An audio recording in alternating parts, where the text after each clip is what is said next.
Então vamos corrigir, vamos iniciar por essa questão, a número 1, questão teórica. Nós vimos lá no início do período os conceitos de tributos, as espécies tributárias, elas se dividem em impostos, taxas e contribuições.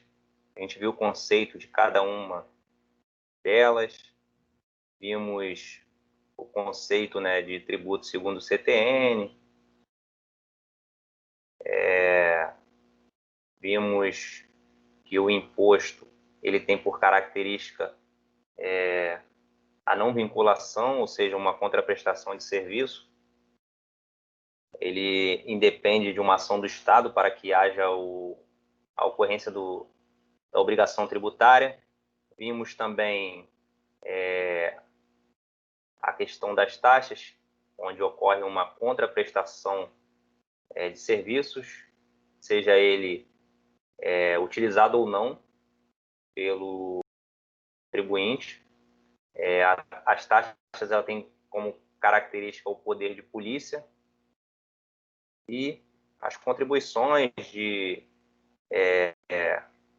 as contribuições especiais, contribuições de melhoria quando ocorre uma obra pública e a valorização do imóvel. Temos as contribuições de intervenção de domínio econômico, as contribuições de categoria profissional. E a questão número 1 diz: segundo o Código Tributário Nacional, o tributo que tem como fato gerador o exercício regulado do poder de polícia ou a utilização efetiva ou potencial de serviço público específico e divisível prestado ao contribuinte ou posto à sua disposição é denominado taxa. Então, todo o conceito de taxa ele está estabelecido nessa questão número 1. Eu vou colocando aqui as respostas e depois eu envio o gabarito para vocês. Tudo bem?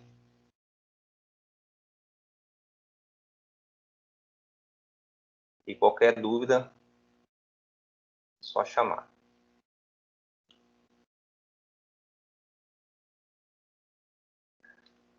A número 2, de acordo com o Código Tributário Nacional, onde nós temos as espécies tributárias, os impostos, as taxas, as contribuições, os empréstimos compulsórios. A número 2 pergunta, ou seja, pede para assinalar quanto à definição ali da espécie tributária. A número 1 fala que as taxas representam um imposto cobrado em função de serviço público prestado ao cidadão. Eu já descarto a letra A, pois taxas e imposto são espécies distintas. Então, taxa é imposto e imposto é taxa. Cada um representa uma espécie tributária. Então, a letra A já está errada. A letra B diz que os impostos são tributos cobrados em razão da decorrência de fatos geradores específicos, conforme regras de competências fixadas constitucionalmente, cujo produto, em regra, é vinculado a finalidades precisas. A característica fundamental dos impostos é que eles não possuem vinculação específica. Então, a letra B também está errada. A letra C diz que contribuição de melhoria é instituída para fazer face ao custo de obras públicas que decorra a valorização imobiliária. Essa questão, essa afirmativa, ela está correta. Letra D diz que empréstimos compulsórios, espécie tributária prevista constitucionalmente de competência dos estados e do Distrito Federal, passivo de cobrança em situações extraordinárias. O erro nessa alternativa é que ele é de competência da União. A letra E diz que as contribuições de intervenção de domínio econômico, a CID, são tributos para fiscais de competência da União cobrados em razão do exercício do poder de polícia. O tributo que é cobrado em virtude do exercício do poder de polícia, nós já vimos que é taxa. Então, a letra E também está errada. A número 2, a resposta.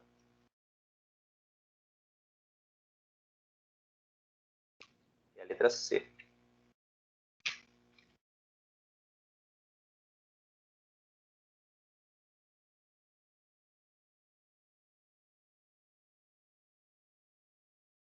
A número 3 e a número 4, né, que a número 3 é uma questão relacionada aos tributos sobre o patrimônio, que são aquelas questões onde nós contabilizamos o IPVA das empresas. Lembrando que o IPVA, e tanto o IPVA quanto o IPTU, são tributos que eles são do ano, do período. Então, a competência dele, né, ele se refere ao período de um ano e que, quando ele é pago antecipadamente, que é o que ocorre todo ano, a gente precisa contabilizar numa conta de ativo chamada de IPVA apropriar, e conforme a gente vai passando o tempo, a gente contabiliza no resultado, obedecendo sempre o princípio da competência. E aí, na questão número 3, fala que a Companhia Candelária é uma empresa de transportes e possuía, no início de 2016, 100 veículos, sendo 50 da categoria comum e 50 da categoria de luxo. O IPVA individual era de 2.400 para a categoria comum e 3.600 para a categoria de luxo. A empresa pagou integralmente o imposto em fevereiro, mas em setembro vendeu um ônibus de luxo e 2 comuns. E em outubro adquiriu um novo ônibus da categoria comum, pagando de imediato o IPVA de R$ 540. Com isso, terminou o ano com uma frota de 98 ônibus, 49 de cada tipo. Considerando a aplicação dos princípios fundamentais de contabilidade e despesa com IPVA registrada no período de setembro, no mês de setembro, a gente deve contabilizar ali o valor da despesa. Qual seria esse valor referente à despesa? Então, é uma questão que nós fizemos bastante.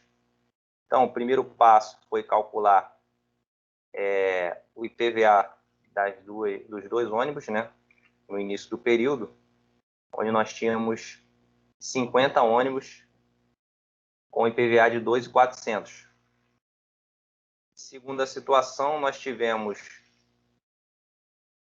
mais 50 veículos de luxo com IPVA de 3.600,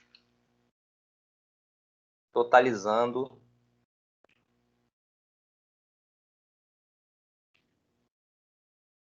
R$300 mil, dividindo por 12, nós temos aí 25 mil por mês, ou seja, todo mês correspondem a IPVA a parcela de 25 mil. Recapitulando, o IPVA ele abrange o período de um ano. Porém, geralmente ele é pago no início do ano, ali em janeiro, fevereiro. Se nós considerarmos os 300 mil no mês que está pagando, nós estamos ferindo o princípio da competência. Então, nós precisamos dividir por 12 e apropriar cada parcela referente ao IPVA ao mês correspondente. Só isso? Não. Ele diz que foi vendido, né, um ônibus de luxo e 2 ônibus comuns. Então, nós vamos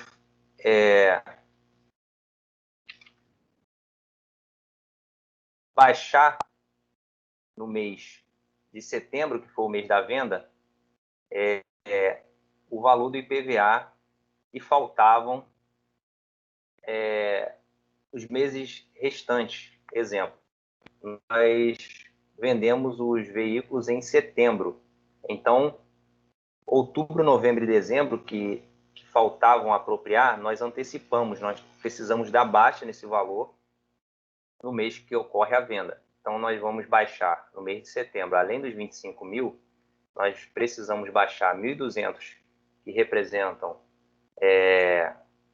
o IPVA do veículo, do ônibus comum, né, cujo IPVA era de 2.400 cada, e o ônibus de luxo, R$900, que representa os meses de outubro, novembro e dezembro, 3.600 dividido por 12, e aí 3 vezes 3, 9. Então, nós temos os R$900 para baixar. Então, recapitulando, no mês da venda, eu preciso baixar as parcelas que faltavam a apropriar. Ok? E aí, nesse período, nós, além dos 25 mil, nós vamos precisar baixar os 2.100.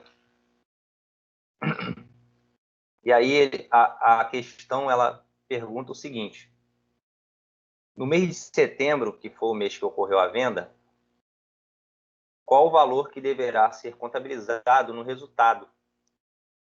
Então, além dos 25 mil que nós precisamos apropriar mensalmente, no mês da venda tivemos que apropriar mais 2.100, 1.200 mais 900. Então, a resposta da número 3 é 27.100.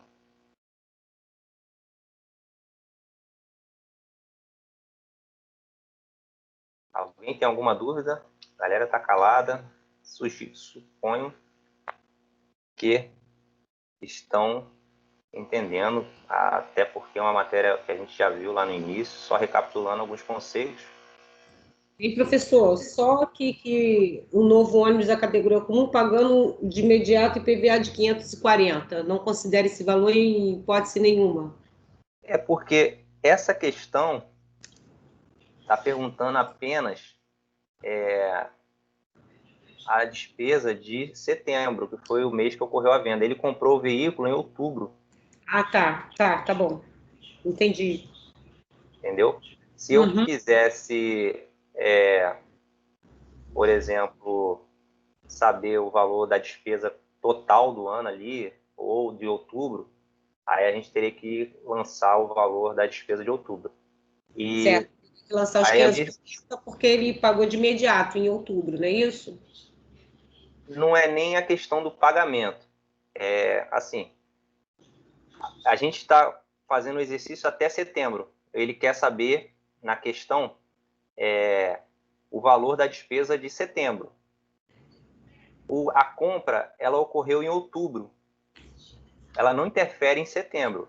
Certo. Se eu quisesse saber, por exemplo, a despesa de outubro, aí sim eu teria que pegar o valor pago do IPVA de outubro, dividir por 3, né, que é outubro, novembro e dezembro, e somar com as despesas que já vinham acontecendo mensalmente. Entendeu? A gente tem exercícios desse mais completo, é até parecido com esse, mas mais completo lá no início. Tá? Eu até disponibilizei o link da aula aí para você. Tá, eu vi, obrigada. Falou? Tá tranquilo.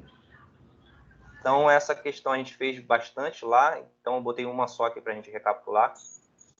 A gente tem aqui outra bem mais fácil, a número 4,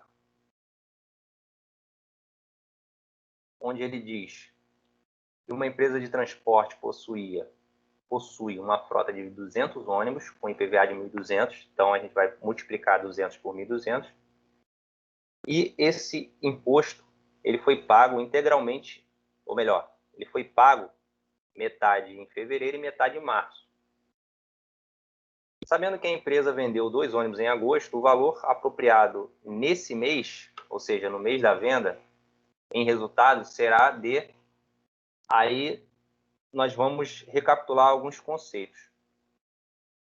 Quando a empresa ela recebe o carnê do IPVA, né, ela dá lá, sei lá, ela vai contabilizar o valor integral do imposto, do IPVA.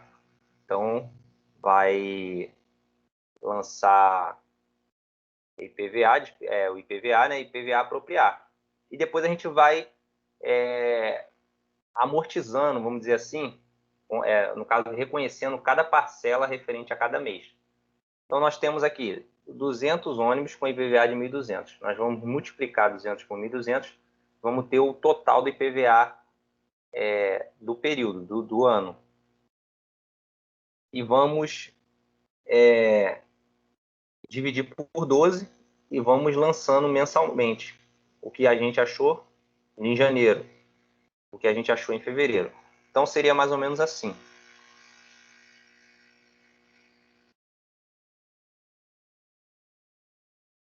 Deixa eu ver se eu acho.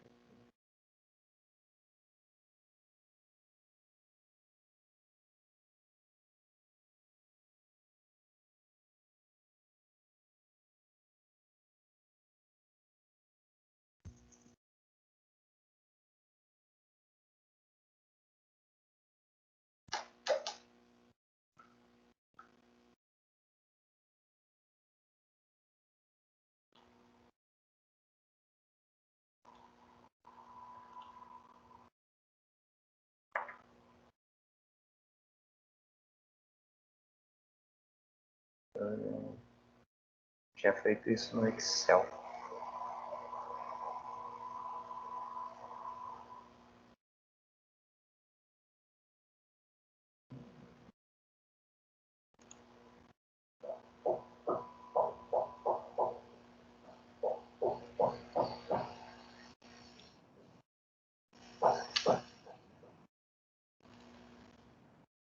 Então, o primeiro passo foi multiplicar os 200 ônibus vezes cada IPVA.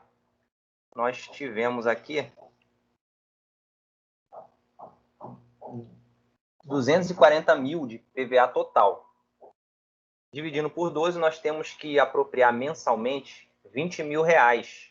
20 mil reais de IPVA, ou seja, corresponde ao mês de janeiro 20 mil reais de IPVA, corresponde ao IPVA de fevereiro 20 mil reais, e aí a gente vai lançando conforme vai passando o tempo.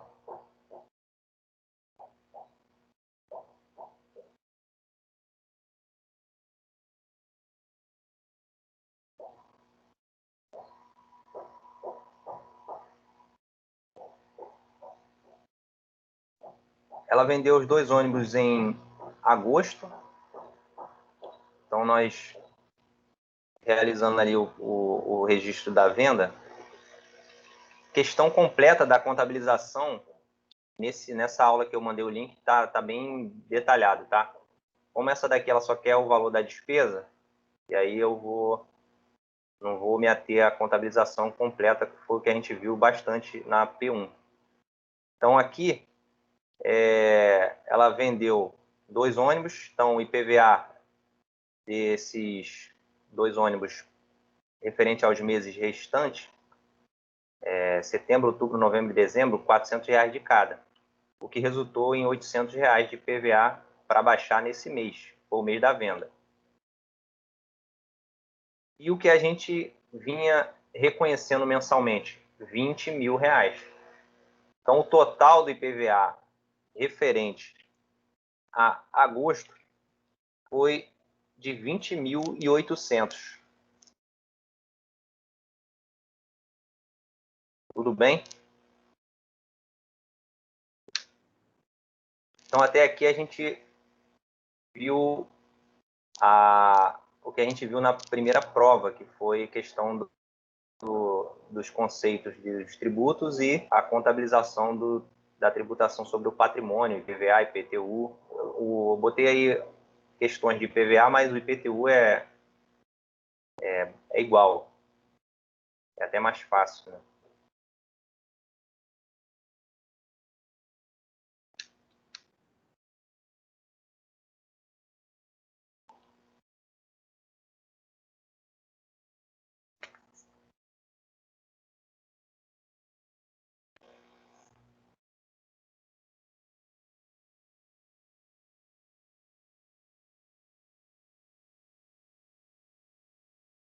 Então, agora nós vamos fazer a questão número 5, e é do Simples.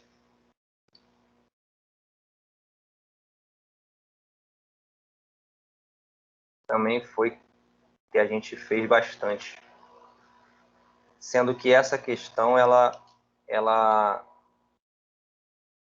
refere-se a empresas que foram abertas no decorrer do mês.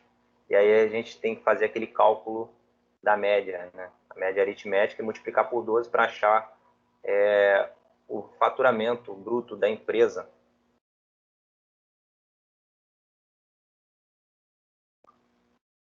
Então, o que a gente faz para poder calcular o Simples Nacional? Nós pegamos o faturamento bruto dos 12 meses anteriores ao período de apuração,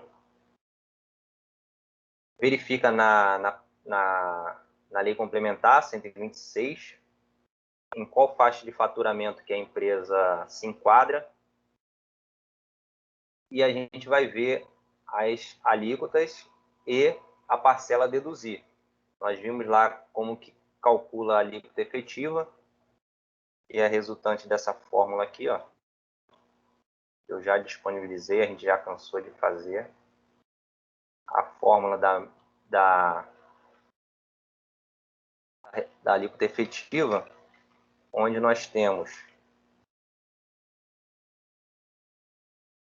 a receita bruta dos 12 meses anteriores, vezes a alíquota, menos a parcela a deduzir, dividido pela receita bruta. Então, está aqui bem explicadinho, ó, receita bruta dos 12 meses, receita bruta acumulada nos 12 meses anteriores ao período de apuração, a alíquota é nominal, e a gente vai encontrar lá nos anexos, junto com a parcela a deduzir também, resultante do anexo. Sendo que para as empresas que foram abertas no decorrer do período, nós precisamos calcular para poder achar, como a gente não tem receita nos 12 meses anteriores, o que a legislação ela diz? Que você precisa calcular a média aritmética dos meses anteriores e multiplicar por 12. Então, por exemplo, no mês de junho, para ele achar que a média aritmética, como é de um mês só, é somente ele, vai multiplicar por 12. Então, seria 500 vezes 12. Então, fazendo aqui 6 mil reais. E aí a gente vai lá na lei complementar, nos anexos, verifica qual é a faixa de faturamento que ela pertence e vai aplicar ali a retenção. Mesma coisa, em julho. Em julho a gente vai pegar do mês anterior, que foi de junho. Vamos pegar 500 mil, vai dar a mesma coisa. Então, no primeiro e no segundo mês vai dar sempre a mesma alíquota. No terceiro, nós vamos somar os meses anteriores, certo? 500 mais 80 mil, dividir por 2, né, que são 2 meses, e multiplicar por 12. E aí nós vamos achar a faixa de faturamento, 3.480. Feito isso, nós vamos aplicar a alíquota correspondente e a parcela a deduzir.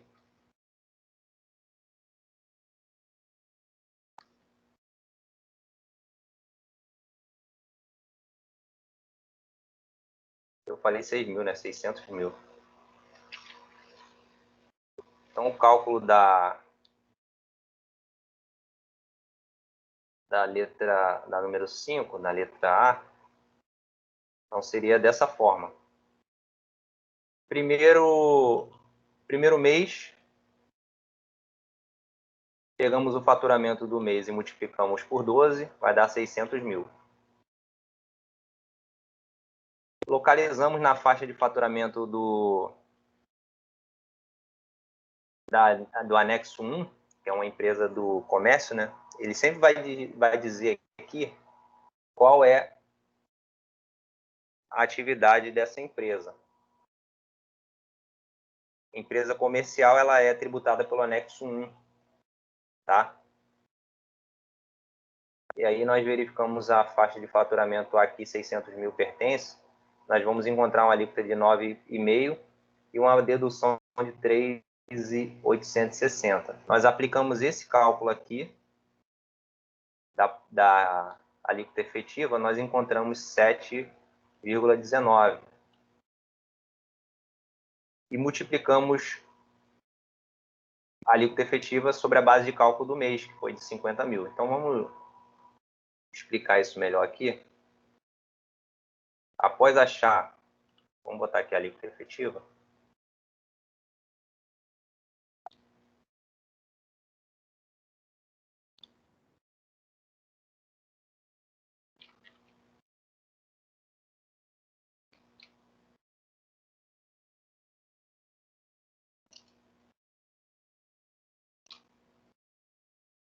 Então, teríamos isso aqui, ó.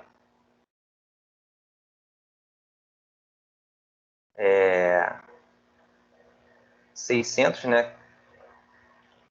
Que foi o faturamento dos 12 meses que nós encontramos, que multiplicamos a média por 12.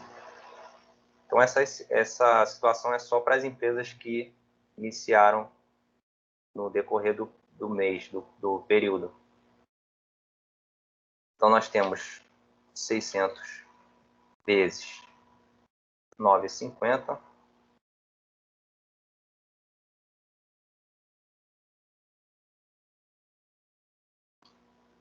menos a parcela a deduzir, foi de 13.860. Isso tudo a gente encontra lá no anexo. Só vou precisar ali calcular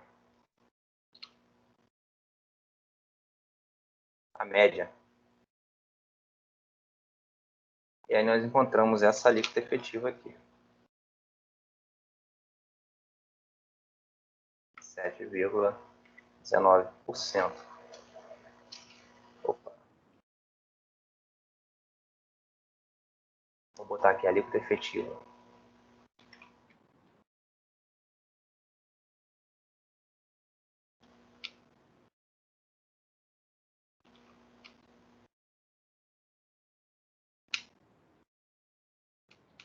Esse é o cálculo da alíquota efetiva.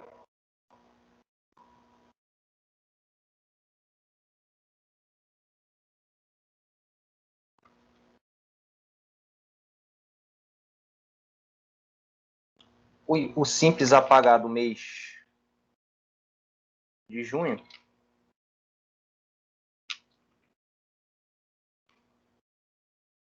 foi a alíquota efetiva vezes a base de cálculo do mês, ou seja, o faturamento do mês, que é o que nós estamos apurando.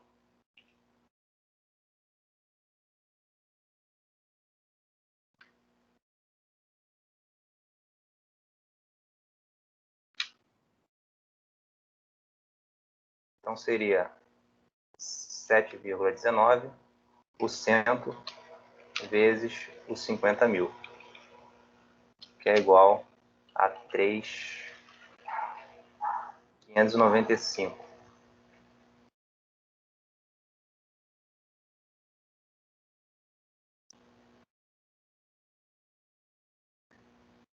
Aplicando isso aos demais, Vou replicar.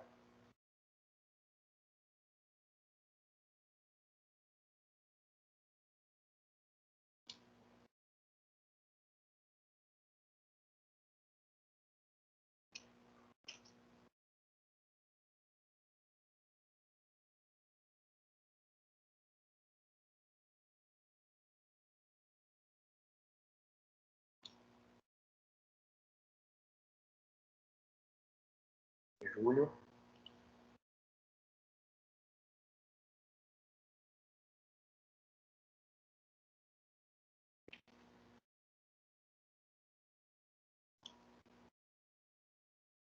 Então, nós teremos o seguinte.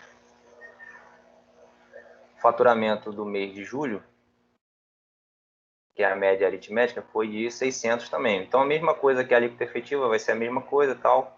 Só vai mudar aqui a receita bruta, ou melhor, o faturamento de julho, que foi 80 mil.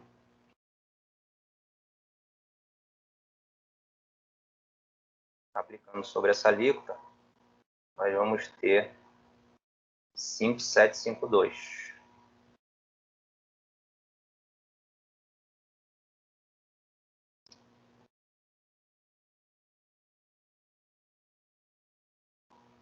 Que besteira.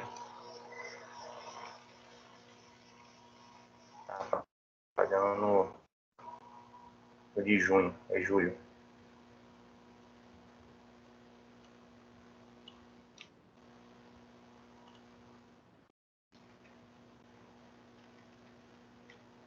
Então, o simples a pagar de julho vai ser sobre os 80, 5.752. E por último, o mês de agosto.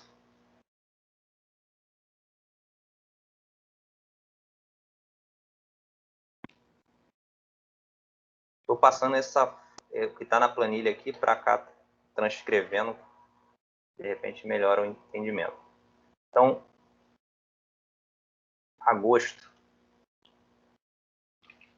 Primeiro passo, calcular a média aritmética dos meses anteriores, que nesse caso foi de 780, ou melhor, 130 dividido por 2, vai dar 65, e aí nós multiplicamos por 12, vai dar 780 mil. Vou botar o cálculo também como se calcula a média, vai ficar melhor.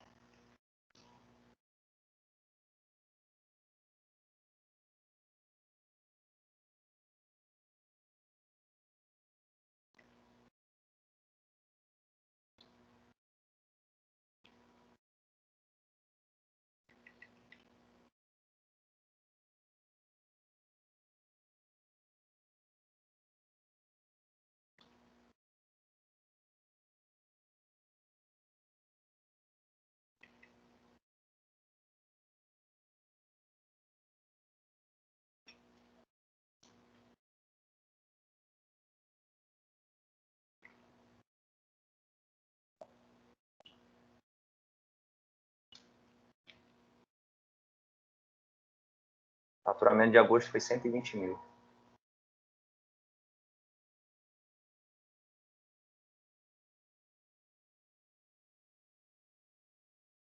Isso aí. Então, 120 mil vezes a alíquota efetiva,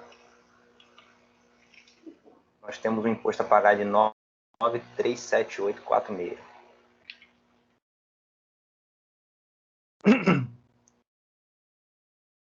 Para calcular a média, a gente sempre vai utilizar a média dos meses anteriores e multiplicar por 12. Então, por exemplo, se eu tiver 3 meses que já se passaram, eu vou multiplicar, vou somar as 3 receitas e vou dividir por 3, vou achar a média. Se tiver 4 meses, vou somar as receitas e vou dividir por 4, vou achar a média.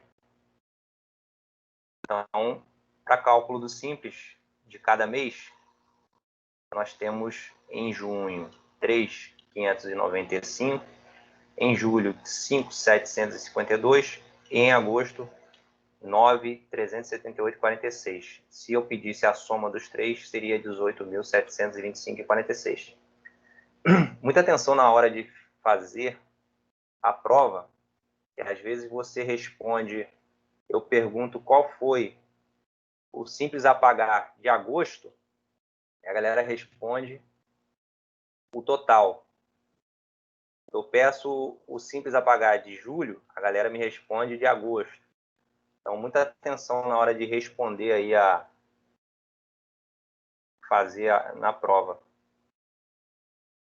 Tranquilo? Alguma dúvida? Simples Nacional, tá tranquilo? Galera aí. Rose. Entendeu, Rose? Renata? Sim, professor, entendido. Então, beleza.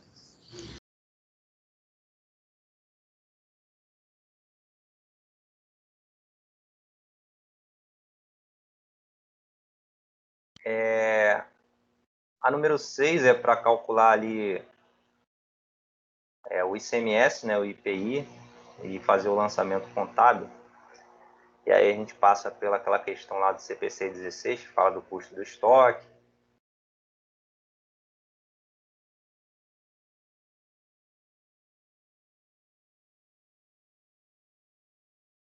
Então, nós temos aqui uma indústria de adquirir insumos, obviamente. Já deduzimos que ela é contribuinte do IPI. Então, indústria comprando de indústria. Quando a indústria compra insumos, ela está comprando de outra indústria. E aí vem destacado o IPI, o ICMS. E aí, de acordo com os valores relacionados abaixo, calcule o valor do custo do estoque e realize os lançamentos contábeis. Então, a gente vai ter que lançar o ICMS e o IPI, tendo em vista que a empresa adquirente ela é contribuinte do IPI e do ICMS.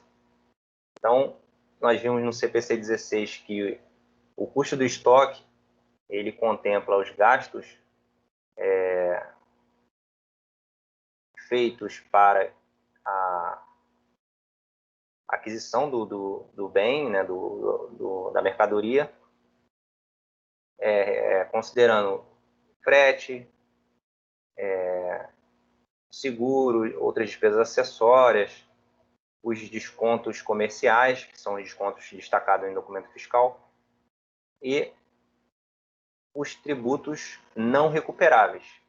Nesse caso, como nós estamos diante de uma empresa contribuinte tanto do ICMS quanto do IPI, ela deve retirar do custo do estoque os tributos que ela irá recuperar posteriormente. Então, recapitulando o princípio da não cumulatividade, as empresas que apuram tanto o ICMS quanto o IPI, que elas são contribuintes, elas têm direito ao crédito e compensam na etapa seguinte. Então, ela vai fazer o quê? Ela vai retirar do estoque o custo desse imposto que ela pagou e vai lançar numa conta de ativo. IPI a recuperar e ICMS a recuperar. E na venda, ela compensa ali, no caso, quando ela fizer a apuração, ela vai compensar todos esses créditos. E aí, vamos calcular primeiramente a base de cálculo.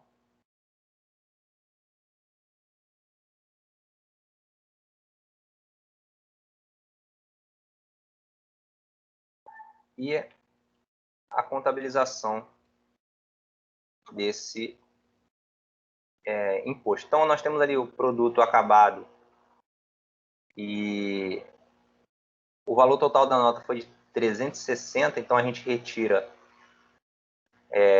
o ICMS e o IPI, nós temos um valor líquido de estoque de R$ 270, que resulta numa contabilização de R$ 270 no estoque,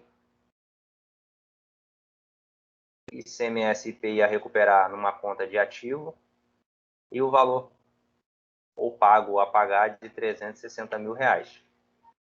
Então, como é que eu cheguei nesse 270? Retirando os tributos destacados no documento, os tributos recuperáveis.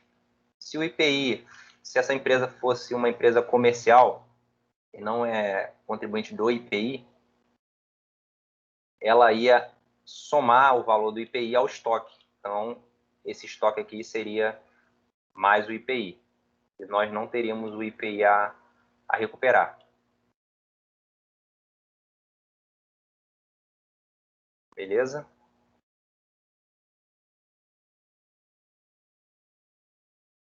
Número 7 é questão de ISS e ICMS. Nós temos uma oficina mecânica que presta serviço de manutenção de automóvel e ela cobrou do cliente R$2.000, sendo 1.200 pelo serviço e 800 pelas mercadorias. Considerando as leis complementares 87 de 96, que é do ICMS, e a lei número 116 de 2003, que é do ISS, e utilizando a alíquota de 20% do ICMS e a alíquota máxima do ISS, que é de 5%, o total dos dois tributos calculados na operação atinge um montante de... Então, nós vamos calcular primeiro o ISS, e nessa questão a gente precisa entender o conceito, né, e as particularidades do ISS quando permite a dedução de alguns materiais utilizados na prestação de serviço. Então é o seguinte, a Lei Complementar 116 de 2003, ela trata do ISS. E em alguns serviços que eu já passei, a gente já viu, que permitem a redução da base de cálculo do ISS pelos materiais utilizados na prestação de serviço. Então, partes e peças. E aí nós vamos calcular o ISS e depois calcular o ICMS. Se fosse um serviço que não permitisse a dedução, nós iríamos aplicar a alíquota máxima do ISS, que é 5%, sobre a base de cálculo, que seria R$2.000. Esse serviço,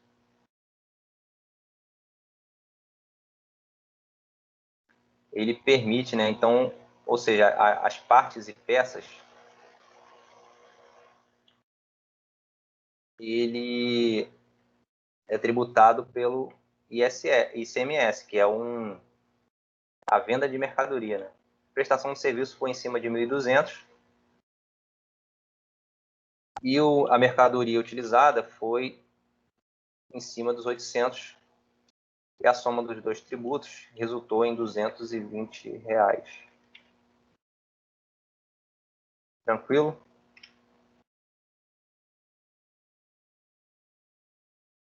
Belezinha?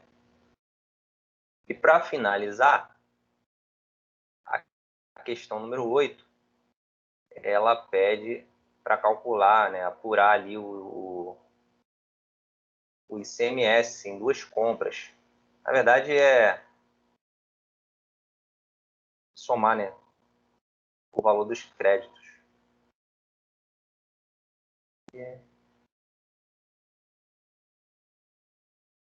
Então, na primeira compra, o que aconteceu? A empresa XYZ é uma empresa comercial, atacadista, logo ela é contribuinte somente do ICMS, efetuou as seguintes compras. Comprou da companhia ABC no Rio por R$20.000, mais o frete do IPI, e aí a gente vai calcular o ICMS a recuperar, né, da empresa nessa primeira compra. Então, nós temos a primeira compra, a base de cálculo do ICMS, que será de 20.000 da mercadoria, mais o frete, mais o IPI. Então, nós teremos ali uma base de cálculo de R$20.800, multiplicado pela alíquota do ICMS, nós teremos um ICMS a pagar de 460.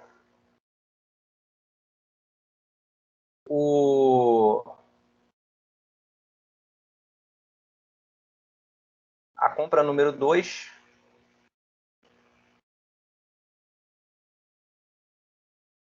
que foi R$30.000 com desconto comercial mais frete de 4.000, nós tivemos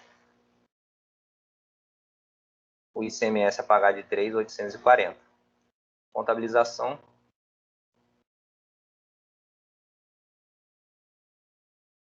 E aí, somando o valor dos créditos, nós teríamos o ICMS a recuperar de R$8.000.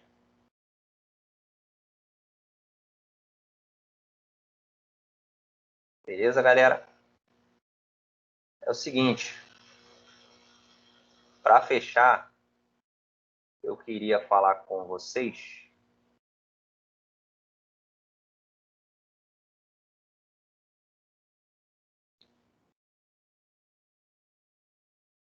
um pouquinho sobre obrigações acessórias, que é o SPED.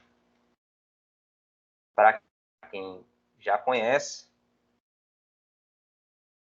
vai ver de novo, e quem não conhece e quer, tem desejo de assistir, fica à vontade.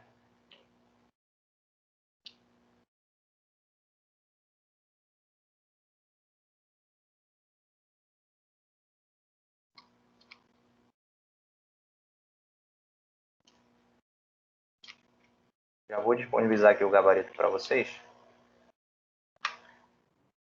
com a data.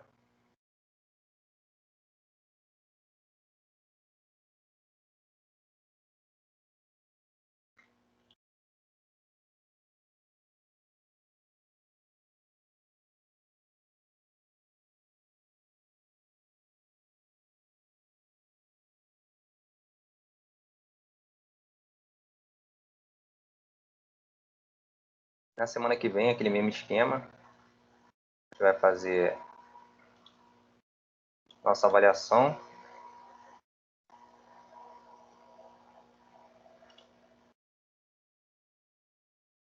Eu já vou disponibilizar o gabarito. E antes de qualquer coisa, vamos iniciar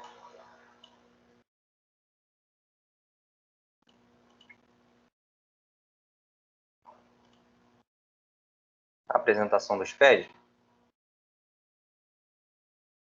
Eu acho muito relevante a gente falar sobre ele nessa matéria, onde nós abordamos aí o ICMS e o IPI.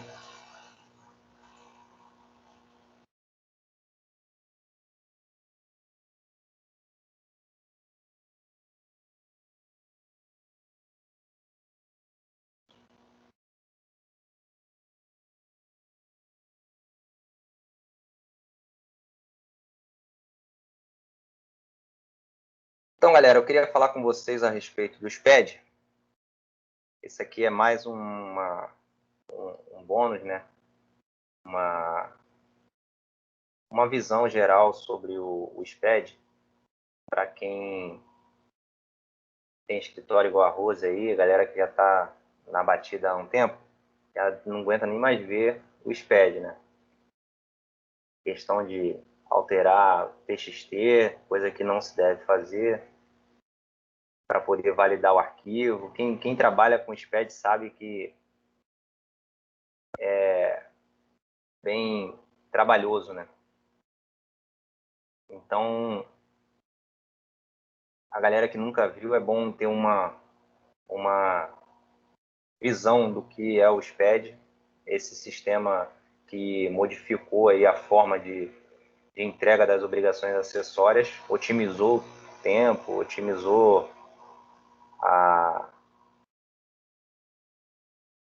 as informações, melhorou aí, deu mais celeridade à prestação de contas junto ao fisco.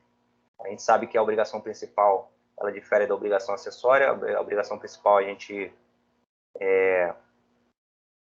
ela se faz pelo pagamento do imposto, que é o principal, e as obrigações acessórias que vão substanciar esses pagamentos, né? Eles vão ser declarados mediante essas obrigações. Então, uma visão geral, vamos falar sobre a legislação nacional e estadual, objetivos e os benefícios. Não será maçante, eu vou ser bem breve, não vou me estender muito, tá? Mas é muito, muito, muito gratificante, porque o SPED ele revolucionou assim a profissão contábil. Então, com o avanço da tecnologia, com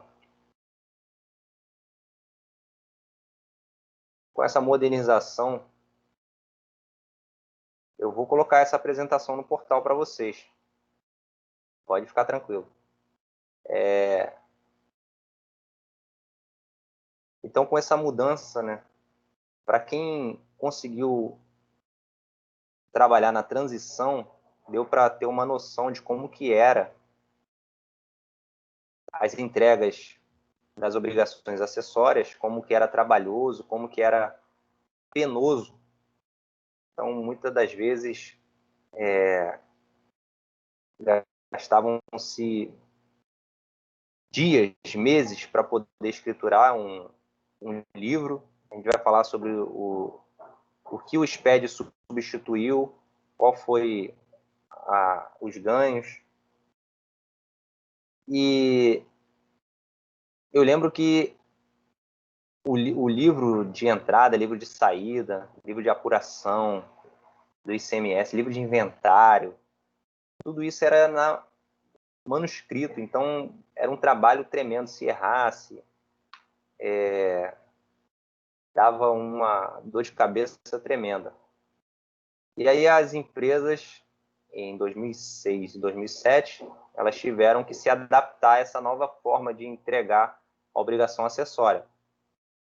Tudo isso surgiu a partir do primeiro projeto do SPED.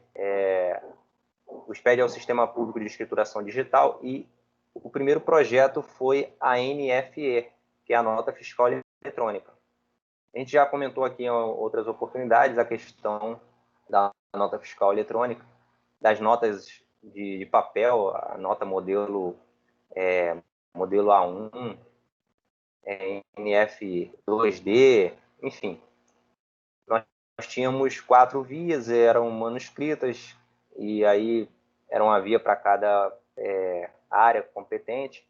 Enfim, os erros, a sonegação, a omissão, tudo isso era muito comum, mas porque haviam falhas no processo. E com o advento do SPED, isso diminuiu bastante. Se não conseguiu equacionar, mas conseguiu diminuir bastante. E o primeiro projeto foi o da nota fiscal eletrônica.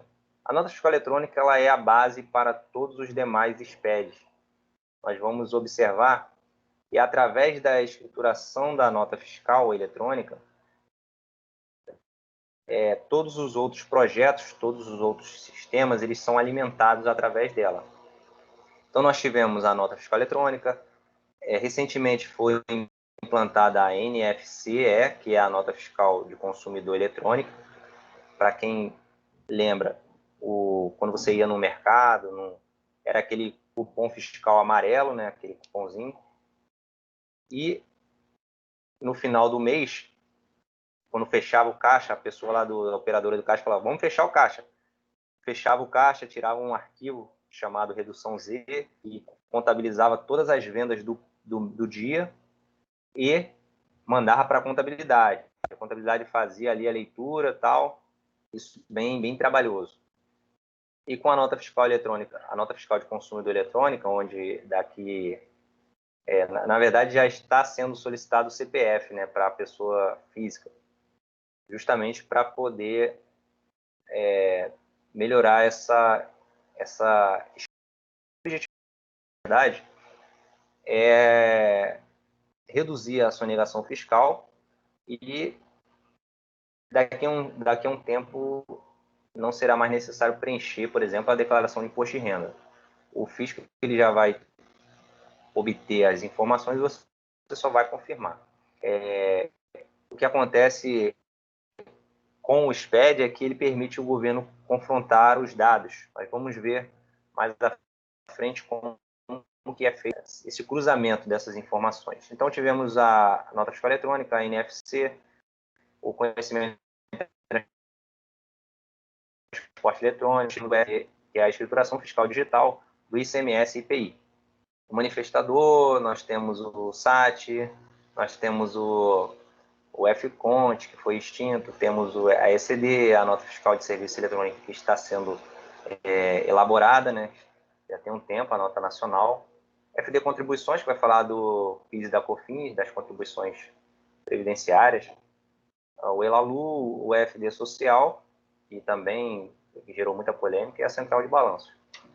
Alguns projetos ainda estão em fase de elaboração. A nota fiscal eletrônica, conforme eu disse, que é o documento de existência apenas digital, então aquele papel que era acumulado e resultava numa pilha de papéis, ele foi extinto, e hoje o fisco, quando ele vai autuar uma empresa, ele vai no estabelecimento e pede os arquivos em formato XML. Quando é emitida uma nota fiscal eletrônica, automaticamente é enviado informações para o fisco, para o fornecedor, para todos os envolvidos na operação. Então, ele é um documento apenas digital. Então, se você pegar um DANF, que é um documento auxiliar da nota fiscal eletrônica, e rasgar, você vai lá e consegue um outro, porque não existe, por exemplo, a nota fiscal original. Tem gente que tem mania do carimbo, né? Não, que eu quero o carimbo, a nota original é essa. Não, o documento que vale é o XML. Ali contém todas as informações da operação. E o documento impresso é só uma demonstração ali para cruzar, para transportar a mercadoria, para apresentar na barreira fiscal e por aí vai. Então, esse documento fiscal ele é apenas digital. Vocês já devem, com certeza, ter recebido, quando compra pela internet, compra alguma coisa, vem aquele documento em papel A4, que é o DANF, documento auxiliar da nota fiscal eletrônica. Você digitar aqueles 40 para obter todas as informações. Tivemos aqui a legislação que instituiu a nota fiscal eletrônica, eu vou passar, tá? Mas fica para consulta. Um dos objetivos da nota fiscal eletrônica foi implementar um modelo nacional, ou seja, cada Secretaria de Fazenda, a gente está falando de um imposto que é de competência dos estados. Então, cada estado, cada unidade da federação era um layout, um modelo, enfim, uma maneira. E com o advento da nota fiscal eletrônica, ele unificou o layout, padronizou a forma de emissão da nota fiscal. Então, um dos avanços foi melhorar e implementar esse modelo em território nacional. Então, a nota fiscal eletrônica que é emitida na Paraíba é igual a que é emitida no Rio Grande do Sul. Então, do Oiapoque ao Chuí, temos a nota fiscal eletrônica.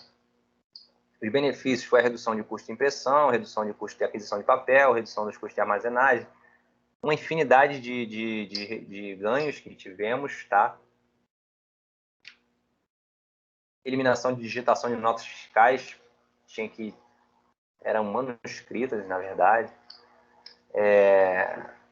Redução de erros na escrituração, obviamente, diminuiu. Aumenta a confiabilidade da nota fiscal, conforme eu havia falado antes, era muito vulnerável a alterações, até por omissão ou por negligência ou por má fé. Então, a Secretaria de Fazenda, o Estado, ele consegue dar mais credibilidade ao documento fiscal. O DANF, que eu falei, o documento auxiliar da nota fiscal eletrônica, que é o que acompanha ali a mercadoria, enfim. Nós temos um padrão, então os softwares, eles estão habituados a emitir essas notas. A finalidade do DANF é acobertar o trânsito das mercadorias, escolher a firma de destinatário. Então, quando é emitida a nota fiscal eletrônica, automaticamente já valida as informações, tanto do destinatário quanto do transportador, já cruza com toda a base de dados da Secretaria de Fazenda, o cadastro do fornecedor, do tomador do serviço, enfim. E o que era permitido anteriormente, antes da nota fiscal eletrônica, como problema de cadastro, problema com certidão negativa, tudo que era impossível verificar no momento da emissão, hoje já é permitido com a nota fiscal eletrônica. Além do DANF, ele auxiliar a escrituração da nota fiscal eletrônica. Hoje em dia, por exemplo, a gente utiliza alguns sistemas aí, você paga R$150 por mês, que ele informa para a empresa todos os documentos, todas as notas fiscais que foram emitidas contra o seu CNPJ. Inclusive, o governo ele estabeleceu a obrigatoriedade da manifestação do documento fiscal. O que significa isso? Você tem a obrigação de checar todas as notas que foram emitidas contra o seu CNPJ e manifestar essa nota das seguintes hipóteses. Você pode dizer que a operação foi realizada, que a obrigação ela foi recusada, se você recusou a nota, se a operação não foi realizada, essa obrigatoriedade é apenas para as notas com valores superiores a R$100.000. Mas o que eu quero dizer com isso? Que antigamente, quem trabalhava com venda já deve ouvir falar disso, já deve ter ouvido falar. O vendedor, para bater a meta, no final do mês, ele saía emitindo notas fiscais para vários CNPJs. Vários. Ou seja, ele inflava as receitas, as vendas, para poder ganhar o bônus. E a empresa que foi usada, né, o CNPJ que foi utilizado, ele nem tinha conhecimento disso. Então, era uma bagunça. Com a nota fiscal eletrônica, o destinatário ele já tem conhecimento de todas as notas que são emitidas para o seu CNPJ. Então, a obrigação dele é verificar quais foram essas notas e dar a ciência ali na emissão desses documentos. Então, imagina, você, Rio de Janeiro, uma empresa lá no Nordeste emitiu uma nota contra o seu CNPJ, você já em tempo praticamente real sobre essa emissão dessa nota. Aí você pode ir lá e manifestar, dizer que não tem conhecimento, que a operação não foi realizada, enfim. Então, isso possibilitou inibiu essa prática muito comum no mercado antigamente. Então, aqui, de acordo com o que eu venho falando, é a respeito da validação dos dados, a respeito dos envolvidos no processo. Então, o vendedor, ao emitir a nota, ele envia as informações para a Secretaria de Fazenda, ela valida, e aí existe uma validação com assinatura digital, o esquema do XML, o emitente autorizado. Então, você vê aqui nesse slide a complexidade, né, e a agilidade do sistema da Secretaria de Fazenda na emissão da nota fiscal. E aí ela devolve ao vendedor, no caso o emitente da nota, uma autorização, e ela valida ou não essas informações, isso praticamente em tempo real, assim, muito tempo. E aí, se ela for positiva, ela autoriza o uso da nota fiscal eletrônica. E aí, se ela tiver algum problema, ela retransmite essa nota.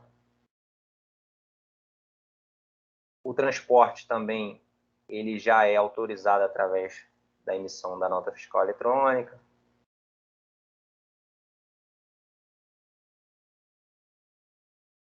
E o destinatário poderá verificar a existência e a validade da nota por meio de consulta na internet, utilizando a chave de acesso. Então, verifiquem que vocês realizarem pela internet, quando chegar o DANF. Isso eu estou sempre partindo do pressuposto para quem não está habituado com essas operações, tá? Galera mais antiga aí, mais experiente, fiquem à vontade aí. Mas façam isso, um teste. Peguem a nota fiscal eletrônica e digitem os 44 dígitos lá no consulta no ambiente da nota fiscal eletrônica e vejam todas as abas, porque o documento auxiliar da nota fiscal eletrônica, o DANF, ele é somente um resumo daquela nota, mas existem milhares de informações a respeito dessa operação. Então, faça um teste. Pega uma nota, digita lá o código de acesso e vocês vão ver as informações. Até que agora ele está bem resumido também, porque a Secretaria de Fazenda ela só permite agora acesso ao conteúdo completo da nota os envolvidos, tanto o emitente quanto o destinatário. Mas ainda assim dá para consultar. Com as informações, a fiscalização poderá efetuar a pós-validação dos dados. É um documento auxiliar, uma nota fiscal eletrônica. Os 44 dígitos eles ficam embaixo desse código de barras.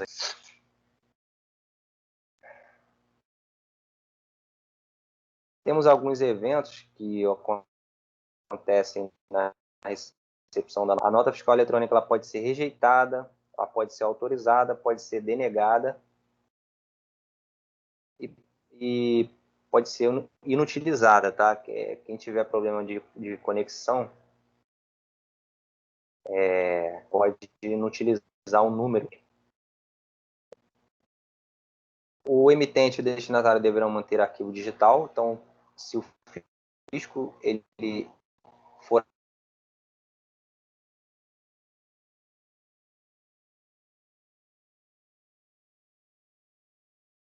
autuar a sua arte, na verdade é o seguinte: o fisco ele só solicita, né, os arquivos referentes à escrituração do SPED, né?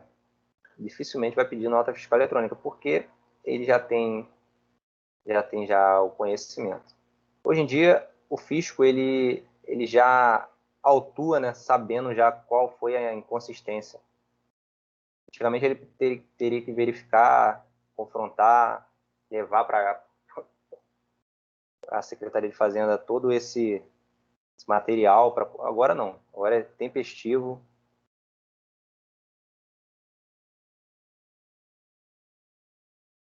Esse aqui é um ambiente que eu falei, onde se consulta a nota fiscal eletrônica. Se você digitar no Google nota fiscal eletrônica, vai aparecer esse site aqui. Tá? E agora o SPED, né? Que vai evidenciar as operações relativas ao ICMS e ao IPI. Então, o SPED fiscal, que é o ICMS-IPI, ele contempla os registros fiscais de entradas de mercadoria, serviços de transporte interestadual, intermunicipal, telecomunicação.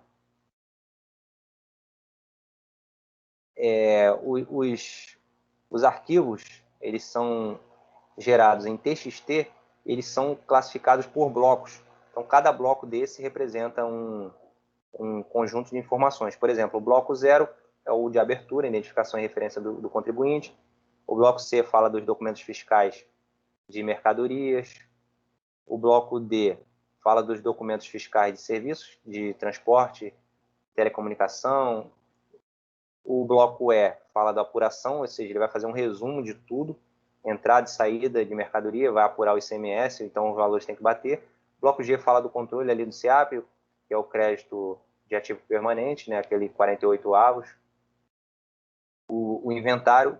Então, a gente percebe aqui que o SPED ele substituiu o antigo registro de entradas, o de saída, a apuração do ICMS, o inventário, o CIAP, tudo isso era um livro diferente do outro. E agora eles são informados no SPED. Um bloco que não está aqui, tá? Para quem trabalha em empresas com filiais no Distrito Federal, porque o Distrito Federal é o seguinte, é um órgão competente que cuida tanto do ICMS quanto do ISS, que é a capital federal lá, o Distrito Federal. Ele tem uma peculiaridade que é Estado e município, né, vamos dizer assim. Então, o ICMS ele é de competência do Estado, o ISS é de competência do município. Mas lá é tudo numa Secretaria de Fazenda só. O que eu quero dizer com isso? Que lá no Distrito Federal existe o bloco B, que vai tratar dos serviços. Então, prestação de serviço, que nós estudamos lá na Lei Complementar 116, a partir de, acho que foi de julho do ano passado, já passou a ser informado no SPED fiscal, ICMS, IPI e ISS. Então, é questão de tempo, será implantado nos demais estados. Mas já está funcionando, já tem um tempo lá em Brasília, no Distrito Federal, o bloco B, que vai tratar dos serviços, tá? Tanto dos serviços tomados quanto dos serviços prestados. Beleza? Aqui nós temos os blocos, conforme eu falei. A FD são livros, né? Os livros de entrada, saída, tal, tudo isso por meio magnético, que é informado da Secretaria da Fazenda. Os ganhos que tivemos com o SPED foi a redução de custos, a otimização, a padronização das informações, a rapidez, né? E o acesso às informações. O controle também melhorou bastante. A origem teve sua origem lá em 2007. Ele substituiu os livros de entrada, saída, inventário, registro de apuração do IPI, do ICMS, do CIAP, por aí vai. A GIA já foi extinta aqui no Rio.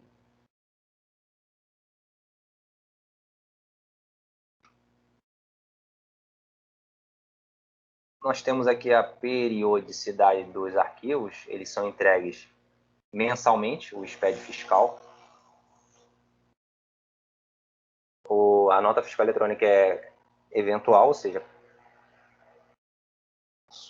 emitiu a nota, aconteceu a operação, já emite a nota. E a ECD, que é o SPED contábil, é entregue anualmente. Na prática, como que isso funciona? Vamos supor que nós estamos numa empresa contribuinte do ICMS. Essa empresa, ela compra mercadorias e vende mercadorias. Essa empresa, ela dá entradas em notas de energia elétrica, ela tem as notas de serviço de telecomunicação, serviço de energia elétrica, enfim. Todas as entradas, todas as notas que foram emitidas para esse CNPJ, eles deverão ser entradas lá para o pessoal do fiscal. Quem trabalha no fiscal aí sabe como é que é a loucura. Nós vamos contabilizando, ou seja, registrando essas notas, dando entrada, e tudo isso vai lá para o bloco C, que eu citei agora há pouco. E as vendas, e aí nós temos algumas peculiaridades. As empresas que vendem somente para pessoa jurídica, ela vai emitir o DANF, que é aquele grandão lá, o documento auxiliar da nota fiscal eletrônica. As empresas que possuem pontos de vendas, que são destinadas a não contribuintes, vai emitir a NFC, que é a nota fiscal eletrônica, a nota fiscal de consumidor eletrônico. E ela vai recepcionar esses arquivos para o bloco C e vai confrontar ali entradas e saídas e tal. Isso tudo você faz num sistema. Por exemplo, o Alterdata. O Alterdata tem lá o módulo fiscal, você vai dar entrada na nota, vai contabilizar, vai registrar ali as saídas através da NFC ou da nota fiscal eletrônica. Enfim. Feito isso, o sistema ele irá processar essas informações irá gerar um arquivo em TXT que será validado no programa da Secretaria de Fazenda. Então, até o momento da geração do arquivo, tudo isso você pode alterar no seu sistema. Se você utiliza o Alterdata, você vai utilizar o Alterdata para alterar. Você gerou o arquivo em TXT e recepcionou ele para o validador, que é da Secretaria de Fazenda, aí você já não pode mais alterar essas informações, teoricamente. Você vai recepcionar num arquivo validador, no programa validador, que é esse aqui que está aqui na tela, na parte de downloads da Secretaria de Fazenda, tem lá todos os programas do SPED. Então, nós temos aqui o validador do EFD ICMS IPI. Você clica lá e vai baixar o programa. Sempre tem que atualizar a última versão e tal.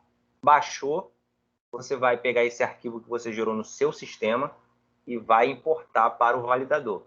Você vai realizar a validação dessas informações. Então, tudo aquilo que você fez durante o mês, entrada de nota fiscal, de compra, de energia elétrica, dos materiais de consumo, do ativo imobilizado, tudo aquilo que você comprou, tudo aquilo que você vendeu e deu saída, você vai processar essas informações e vai validar no SPED. Validou, não deu nenhuma inconsistência, que é a felicidade de quem trabalha com SPED. Arquivo validado é um eu te amo para quem é do fiscal. Fica muito feliz. Zerou as divergências, porque temos advertências e erros. As advertências, elas deixam você enviar o arquivo e os erros não. Ele critica. Igual a declaração de imposto de renda lá. Quem já fez sabe como é que funciona. Validou. Você pode enviar. E aí você clica em transmitir, vai pedir um documento, um certificado digital, tá? Que toda empresa precisa ter. Ela vai assinar esse documento eletronicamente, é óbvio, e você vai enviar o arquivo transmitindo para a Secretaria de Fazenda. Enviou para a Secretaria de Fazenda, aí já não tem mais o que fazer. A Secretaria de Fazenda vai processar as informações e boa sorte. Beleza? Então, esse é o processo do SPED. O prazo, conforme eu disse anteriormente, ela é uma obrigação acessória de competência que é enviado mensalmente. O prazo é definido por cada Secretaria de Fazenda. Aqui no Rio de Janeiro é o dia 20, tá? Então, como cada Secretaria de Fazenda ela tem a competência para legislar sobre o ICMS, então cada uma designa ali a data. Em tese, todas são dia 20, tá? Se eu não me engano, Brasília é dia 25, mas nada muito diferente disso. Então, feito isso, processou, gerou, validou, transmitiu. Um abraço. Boa sorte. Então, essa foi uma visão geral do Sistema Público de Escrituração Digital, o FD ICMS IPI. Beleza? Alguém quer fazer algum comentário, alguma dúvida? Professor, lá no meu trabalho eu faço dessa forma. Professor, lá no meu trabalho eu mexo no arquivo TXT, eu vou lá na marra e altero o TXT. Posso fazer isso? Continuo fazendo? Isso é certo? É errado? Aí depende de cada um. Eu não aconselho. Aconselho que os erros sejam resolvidos no sistema, até porque sua base de dados vai ficar diferente do arquivo que foi enviado para a Secretaria de Fazenda, e se você precisar retificar, isso vai dar um trabalho. É complicado. Beleza? Tudo bem? Alguém quer falar alguma coisa? Tá todo mundo aí?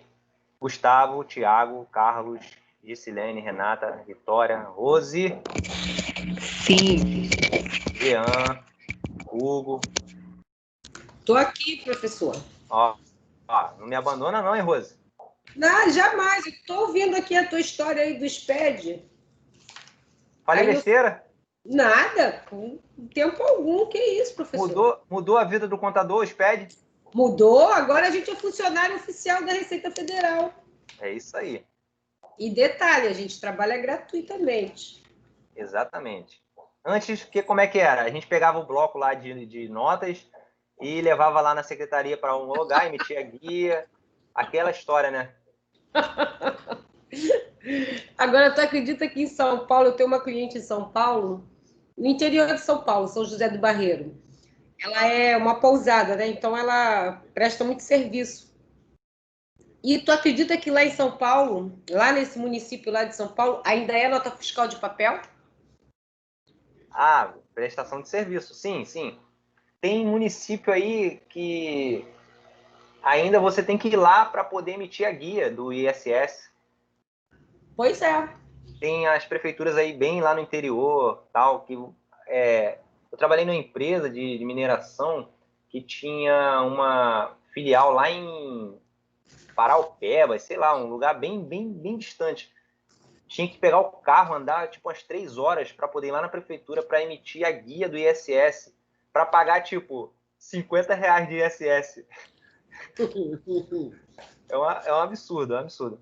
Mas assim, aproveitando essa deixa aí, a nota nacional, né, que pretende unificar todas as notas de serviço, ela visa justamente isso daí, né? E aí a Acabar gente com essa coisa de papel, né? isso. E a gente esbarra numa questão, né? Tem muitos municípios no Brasil são mais de 5 mil. E tem município que não tem sistema, tem município que não tem recursos Sim, tem para município que poder. ainda não tem. Não, não é que não tenha recurso, né, professor? Vamos combinar, né? Tem É outras porque prioridades, né? eles não querem dar prioridade ao sistema eletrônico, porque Justamente. há de convir que o sistema manual, o povo faz o que quer, né? Exatamente. O eletrônico não, são dados confrontados com a Receita Federal, né? Cruzados com a Receita Federal. Isso aí. A ave de rapina está lá, olhando tudo.